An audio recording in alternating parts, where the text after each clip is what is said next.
about 200,000 miles out. 2,000 miles? Oh, I feel so light.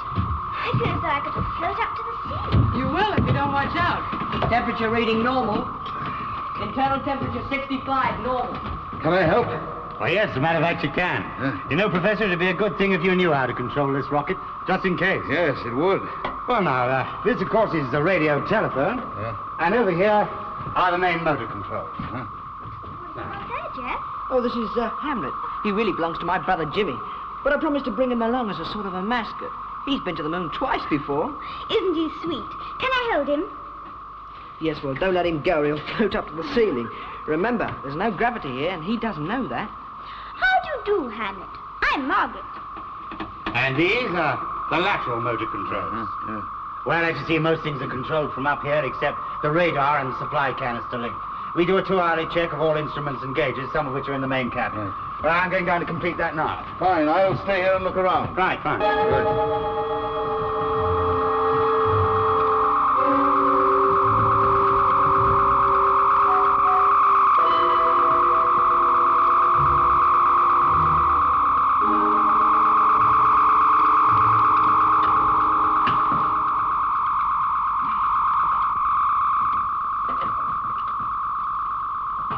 Earth rocket, calling Sector 10. Earth rocket, calling Sector 10. The first stage of our plan is now completed. I don't know if you can hear me, but we're on our way.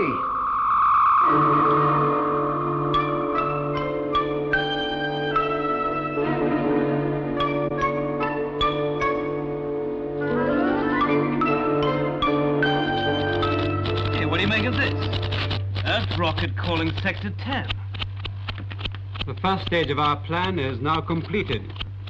What frequency was this on? Well, it was in our band. It was a bit wide, but it was in the moon rocket's band. Must have been some amateur crashing through. We'd better put out another call first thing tomorrow morning, warning all amateurs to keep off the rocket's frequency. I better file it. Well, any news of Professor Wedgwood?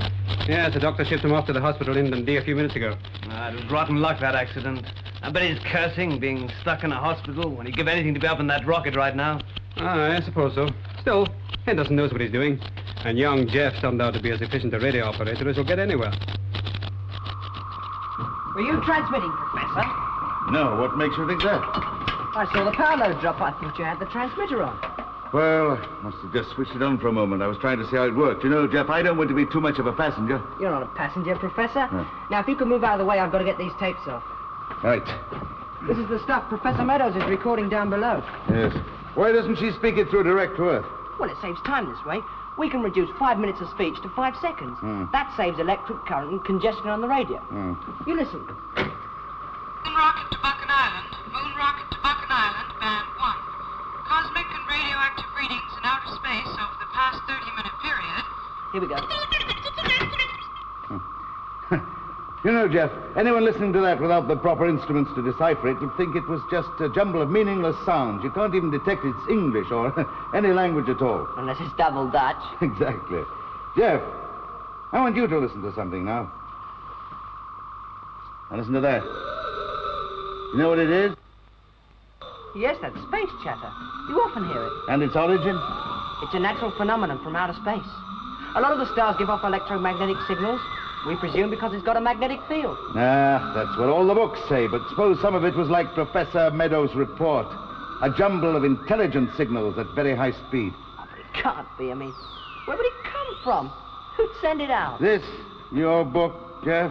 People from other planets? Oh, yes, I see what you mean. This chap Harcourt Brown talks about the space chatter. He says it comes from people on Mars and Venus. That's a lot of nonsense, really, The old isn't it? scientist, Jeff, never closes his mind to things. Jeff, here's another text. Professor Meadows wants it through immediately. Right. I agree, Professor. You shouldn't close your mind to things. We know there can't be any life on Mars. There's no oxygen to breathe. There is life. We've all seen the belts of green develop during the Martian spring and die away during the autumn. So we know there's vegetation. Oh, yes, but that's only a very primitive type of lichen, and it makes its own oxygen. Well, that remains to be seen, Margaret. Well, Professor, what sort of creatures do you think could exist there? Oh, let's discuss it another time, Jeff. Oh, Margaret, has Jeff got those reports through yet? Yes, the last one's just going through now. Oh, that's fine. Well, we just finished the gauge reading, so I'll take over radio watch now, Jeff. Oh, that's all right. Now, come on, Jeff. We've got to stick to a routine. Look, it's 2 a.m. terrestrial time, so you go off watch now. And that means you get some sleep. Don't sit around reading that tripe. I'll stay on here for the next 5 hours. You can relieve me at 7. How about letting me take over for a spell? You take her. But won't you want to be down below giving Mary Meadows a hand? Oh, that can wait till later. As a matter of fact, I've got some reports of my own that I'd like to send out. I take it there'd be no objection? Well, no, of course not. Well, by the way, if anything does come through from Buchan Island, contact me immediately over the intercom, will you? Yes, of course I will.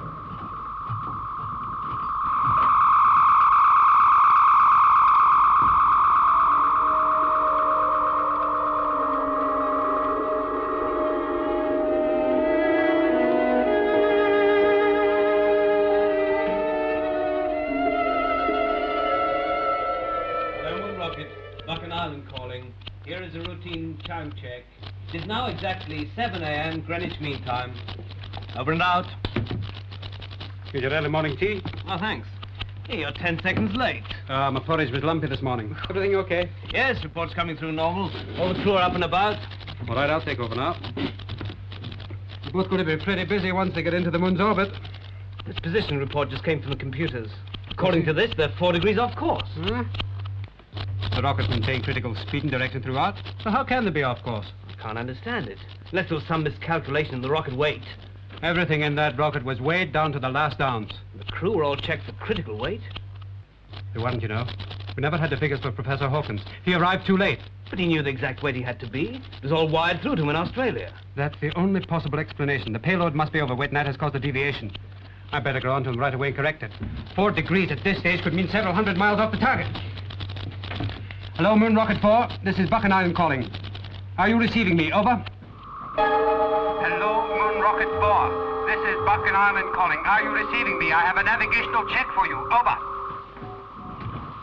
Was that a message? No, it's just a navigational check. Oh, well, I better take it. Hello, Buchan Island. Henderson here, receiving you loud and clear. What is your message? Over. Hello, Moon Rocket 4. According to our radar trackings, you are 4 degrees off course. Over. 4 degrees? That's impossible. How did it happen? Over. We believe you must be 12 pounds excess payload. Rectify as follows. Boost main motors for 2 seconds. And port laterals for 1.5 seconds. Bringing you back on course relative 120. Over. Right, will do. Over and out. Oh, we're off course. Good job they noticed it. Another day and we'd have been on our way to Mars. Stand by down there. I'm just about to boost main motors. Jeff, come up here, check the astro compass. Tell me when we're steady on 120. Aye, sir. Right. There she goes.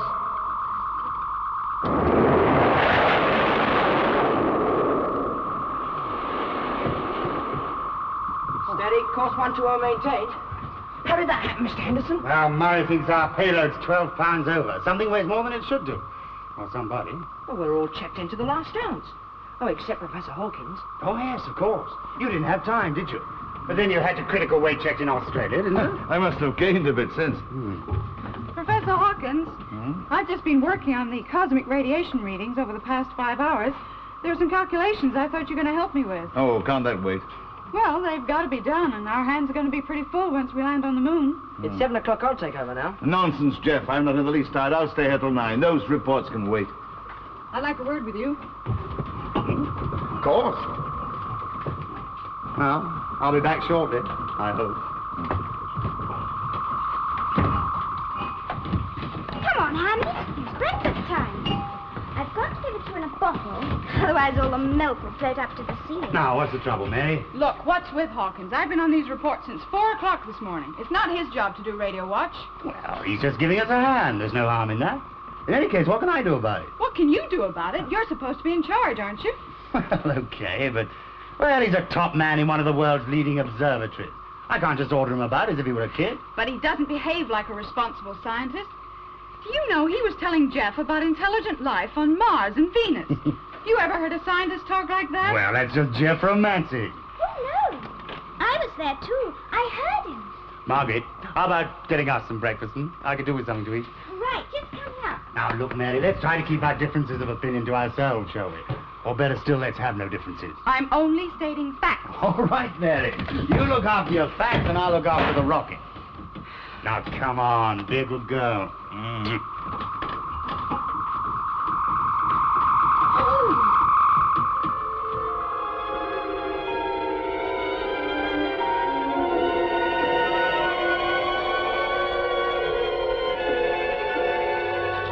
Wow, look at this.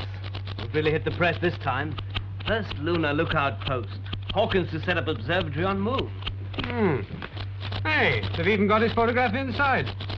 And not a word about poor old you and me sweating it out here. I'll get it. Hello, Buchan Island main control room. All right, I'll hold on.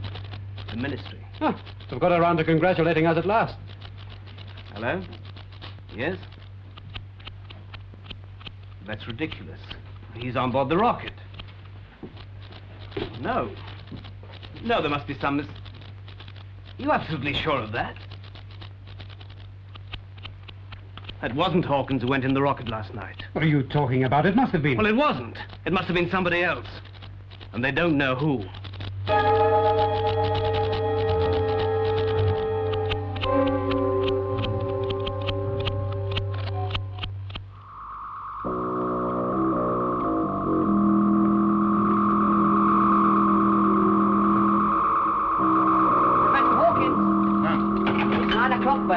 You must come off watch now. Yes, I suppose you're right. I can't stay on it all the time, can I? Has anything come through yet? No, just routine positional reports. Nothing of any importance up to now.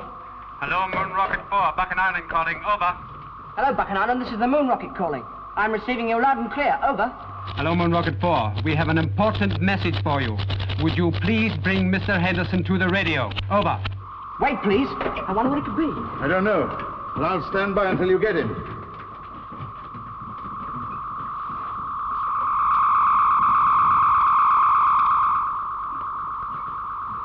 Oh, did they say what it was about? No, they just said it was very urgent. Right. Hello, Buchan Island. Henderson here. Are you receiving me? What is your message? Over. I can't hear a thing. Just a minute, there's something wrong. This set's dead. It's completely blown out. Oh, it can't be. But it has. It's not just one valve gone, it's the whole set. Looks as though it's had a high-tension current through it. Oh, dear. Well, how long will it take to repair? It's not a case of repair. This set will have to be rebuilt. Does that mean we're cut off from Earth? Yes, I'm afraid it does. And that important message they had for us. Well, they won't be able to get it through to us, will they?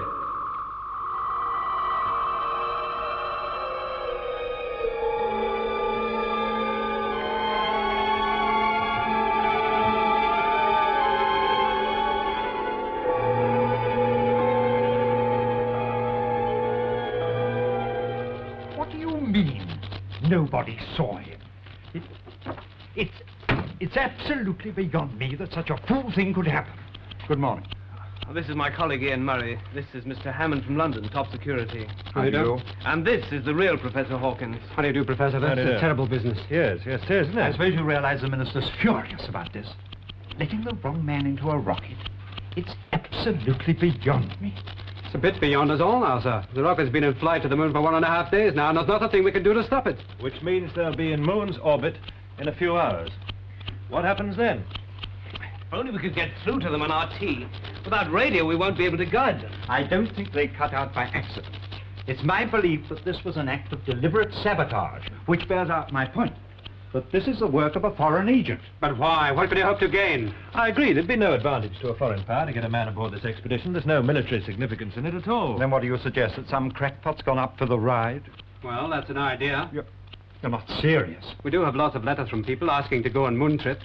Some of them are very persistent. Well, that's a shot in the dark, but let's go through their letters. Would security be prepared to visit the homes of all these people to check that they're still there? If it'll do any good, yes. Well, if we can find out who it is, we can at least hazard a guess as to what they're going to do. Right, I'll have those letters brought through for you, Professor Hawkins. Thanks. Carry on listening, John. Who knows? They may come through even yet. Trouble is, we don't know whether it's a receiver or the whole set that's gone. We don't even know if they're still alive. Hold it! I think I've got something.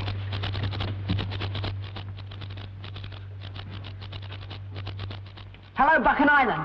Hello, Buchan Island. Ah, Jeff, you got it working? Well, I think I'm transmitting all right. That's a good lad. Hello, Buchan Island. This is the Moon Rocket calling. Hello, Buchan Island. How do you know you've got through to them if we can't hear them call back? Well, I can see by the dials I'm transmitting at full strength. Oh, well, at least they'll all know we're still alive. Yeah, that's right, Jeff. Tell them we're all right. Hello, Buchan Island. This is MR4. We're all right, but our receiver is still out of service.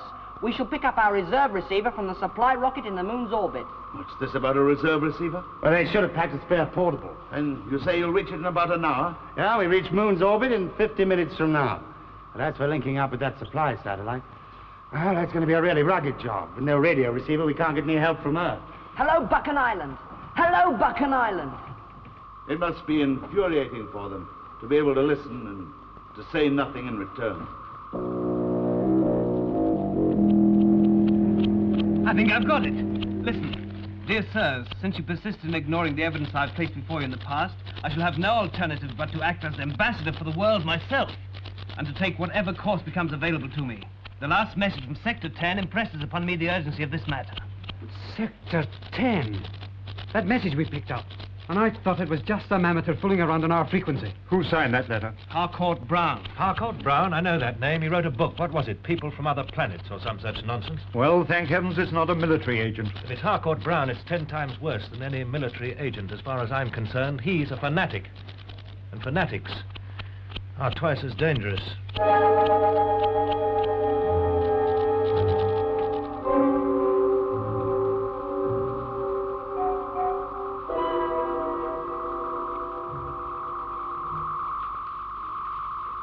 It's 21:15 terrestrial time. We reach moon's orbit at 21:30. That gives us 15 minutes. All right, Jeff, you know your job. On radar tracking until we find that supply satellite. Aye, aye, sir. Oh, Uncle, is there anything I could do? Yes, matter of fact, there is. You can check all the supplies on this rocket at the moment, ready to take on the extra stores.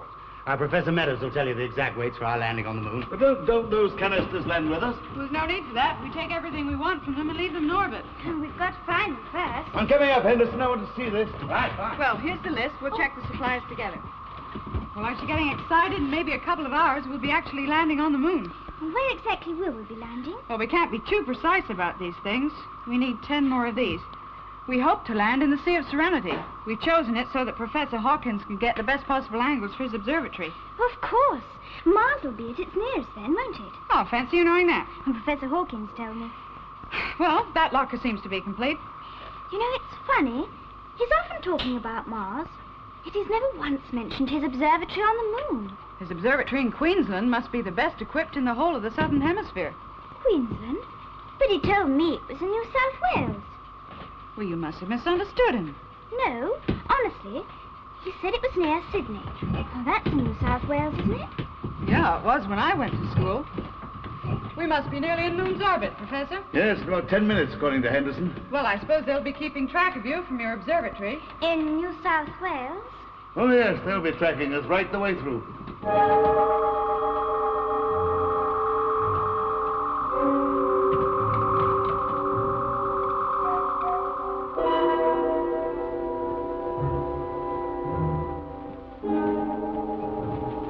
Distance, Jeff. 18,000 miles to moon's surface. All right, now the orbital distance of the satellite is at 15,000 miles. Well, you better tell Earth we're just about to enter orbit. Right. Calling Buchan Island. We're now about to enter moon's orbit. We're trying to locate the supply satellite. Over and out. All right, stand by, crew. I'm just about to turn her into orbit. 1,500 miles, Mr. Henderson. Right.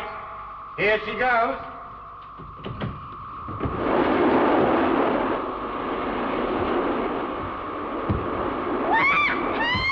Just relax, Margaret. I was caught off balance then. Thank goodness for these magnetic boots.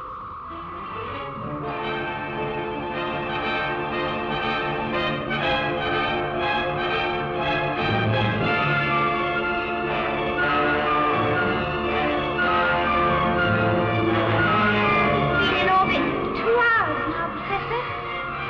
Yes, and we've got 100,000 square miles of space to find a contraption just 50 feet long. What do you think of our chances? Pretty slight. We may have to stay in orbit some time, and all that time we're using up oxygen. I suppose we can't find the canisters. We'll just have to go back to Earth. We can't find the canisters. We can't return to Earth. We won't have the fuel. Well, I'm beginning to think they must have made some miscalculation. Yes. Well, I got the ship in a wider orbit now. You know, this is like looking for a needle in a haystack. Yes. What's that, Jeff? Only another meteorite. I watched it come in. But that blip there, that's no meteorite. It's not moving fast enough. I think you're right. Look, it's traveling in our orbit. Uncle, we found it. What? All right, hold steady on it, Jeff, while I sight the periscope. Yes, you're right, it is.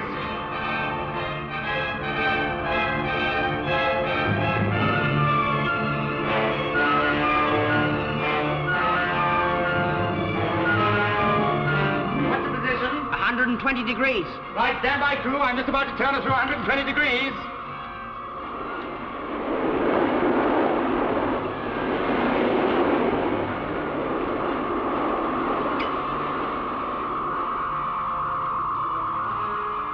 Steady on 120 degrees. Right, distance. 100 miles, closing 80. Hawkins, stand by on the lateral motor controls. Right. All right, Jeff, I'll take it on visual now. I got to guide the ship into the center of those satellites. 2 seconds on port lateral. There she goes. Fire off retroactives. Now, come on, motors.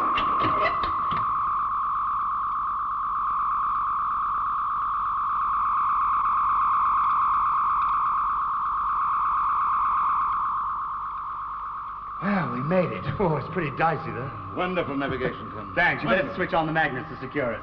Let me go through and get the supplies now. Right. Hi. Everybody all right in here? Fine, every fella's safe. That's my girl.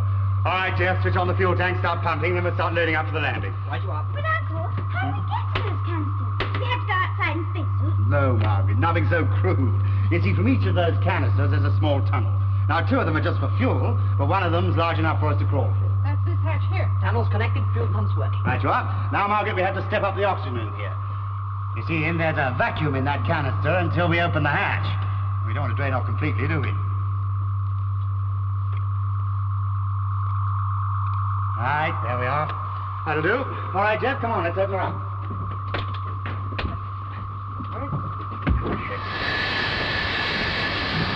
Now, Mary and I'll go through first. And you stay in the tunnel, pass things through the market. Wow, they certainly loaded this thing. I'm surprised it got off the ground. Where's Professor Hawkins? Isn't he coming? He's in the control cabin. Do you think that's safe? Well, you don't think he's going to run away with a rocket, do you? Come on, Jeff. Calling Sector 10. Calling Sector 10. So far, everything has gone according to plan. The second stage of our operation is now about to commence. Ah, look, there's the portable. They did remember to crack it, thank goodness. We better take it straight through now. Here, take this. Oh, thank you, sir. There be anything else, sir? You get up the ladder and I'll pass it to you.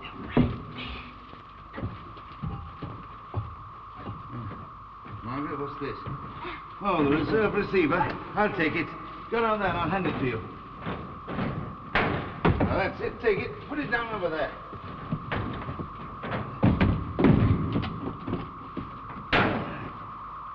Why have you locked us in? Mary, you hear something? What is it? It's the main motor. Somebody switched on the main motors. Come on. Professor Hawkins! Margaret! Oh, what's the matter, Jeff? Don't try to enter the control cabin, any of you. I've got Margaret here as a hostage. If any of you try anything silly down there, I'll drain your cabin of oxygen. Now, what do you think you're doing in there, Hawkins? I'm not Hawkins. My name is Harcourt Brown. Harcourt Brown? The man who wrote people from other planets. Now, come on, open up this hatch. I'm giving the orders now. I'm in charge of this rocket, and I'm taking it to the planet Mars.